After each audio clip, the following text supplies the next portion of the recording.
Longue de 4,63 m, la nouvelle S60 s'intercale entre la BMW série 3 et l'Audi A4, deux berlines haut de gamme qu'elle entend ainsi concurrencer, mais elle devra aussi batailler avec la Citroën C5 sur laquelle ses tarifs et son gabarit sont calqués, joliment sculptés et en cohérence avec le nouveau style maison. La S60 avance une allure élégante et plus dynamique qu'autrefois, un dynamisme qui s'exprime aussi au volant puisque les ingénieurs ont calibré le châssis vers plus de sportivité.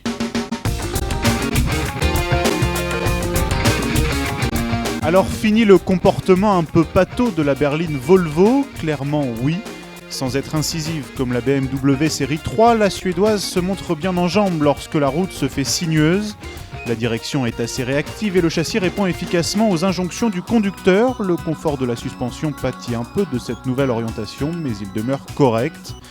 4 moteurs seront disponibles au lancement et notre choix s'est porté sur le diesel D3, puissant de 163 chevaux, émettant 139 grammes de CO2 par kilomètre et accouplé à une boîte mécanique à 6 rapports. Ce moteur dispose d'une plage d'utilisation assez réduite. Sa puissance maximale est étonnamment basse, 3000 tours minute, et il manque de répondants sous les 1700 tours minute. Néanmoins, ce diesel offre un certain agrément grâce à ses reprises franches et à l'absence de vibrations au ralenti. Ce D3 a aussi la bonne idée d'évoluer en sourdine pour ne pas troubler la quiétude à bord.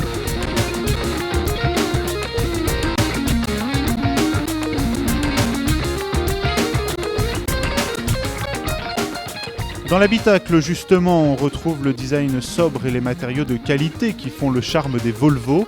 Il y a toujours cette lame aérienne en guise de console centrale, surplombée par un écran couleur pour le GPS, qu'on pilotera avec des commandes qui gagneraient à être moins sensibles pour plus de facilité. À l'arrière, la place pour les jambes et la garde au toit mettent à l'aise 2 adultes. Et comme à l'avant, les rangements sont assez étroits. Cependant, le point faible concerne le coffre, avec un volume parmi les plus faibles de la catégorie, 380 litres.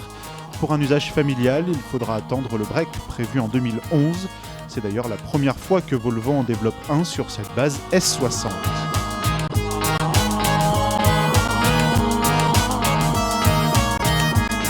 Au final, on peut dire que cette S60 compile des prestations haut de gamme sans payer le prix fort.